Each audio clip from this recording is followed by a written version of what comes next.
Comment ça va YouTube? Avec David, on a décidé de créer un nouveau format de vidéo appelé le Expliquez-nous. C'est simple, on choisit un sujet qui nous tient à cœur et on explique si oui ou non il est compatible avec la musculation. Aujourd'hui on a choisi un sujet un peu particulier, c'est la cigarette. Est-elle compatible avec la musculation?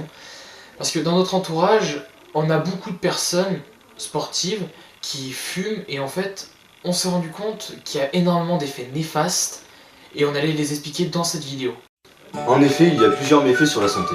L'augmentation majeure des risques de maladies cardiaques, l'augmentation des risques cancérologiques, augmentation de l'apparition des problèmes buccaux, troubles digestifs et respiratoires, troubles artériels, troubles hormonaux ainsi que d'importantes augmentations des risques d'AVC, troubles de la glycémie et de la dégradation des tissus. Bon, entrons dans le vif du sujet. Est-ce que la cigarette est compatible avec la musculation? Alors il faut savoir que la cigarette réduit la synthèse des protéines. En fait, quand on s'entraîne, on a pour but de soumettre nos muscles à des efforts intenses et du coup de détruire nos fibres musculaires qui se reconstruiront plus fortes et plus volumineuses. Mais pour cela, les muscles ont besoin d'acides aminés, généralement apportés par les protéines de l'alimentation, mais l'organisme d'un fumeur possède une capacité plus faible pour utiliser ces acides aminés.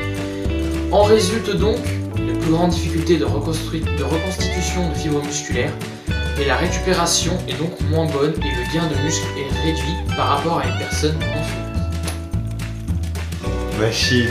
La cigarette empêche de prendre du muscle, parce que fumer aurait une autre conséquence négative, l'augmentation du taux de myostatine dans l'organisme, mais cette protéine possède un rôle de régulation de la croissance musculaire. En d'autres termes, elle inhibe la fabrication de tissus musculaires. Plus vous en possédez, plus il est difficile de prendre du muscle, une autre raison d'arrêter de fumer.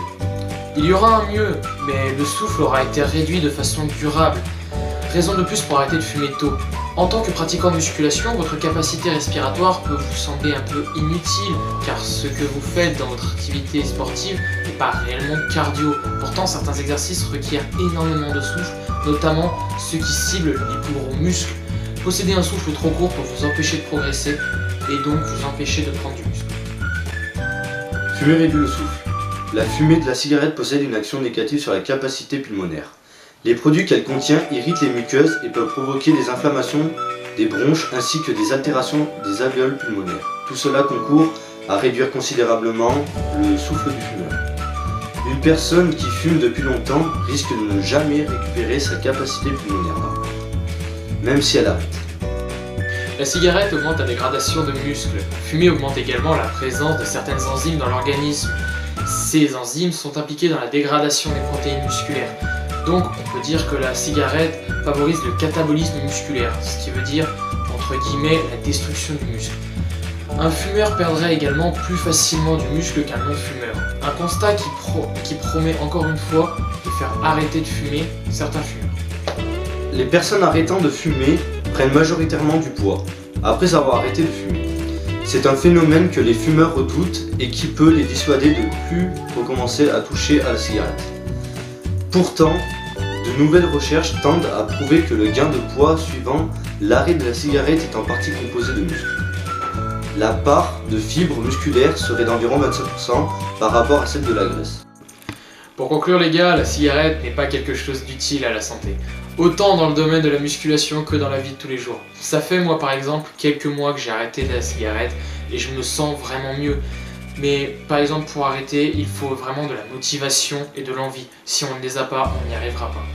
Bref, dites-moi dans les commentaires si vous fumez ou non et à quelle fréquence. En gros, combien de fois par jour. Merci d'avoir regardé la vidéo. Si ce nouveau concept vous a plu, n'hésitez pas à le dire dans les commentaires. Comme d'hab, si la vidéo vous a plu, n'hésitez pas à vous abonner, à aimer la vidéo et nous rejoindre sur les réseaux sociaux. Allez, à la prochaine. Ciao.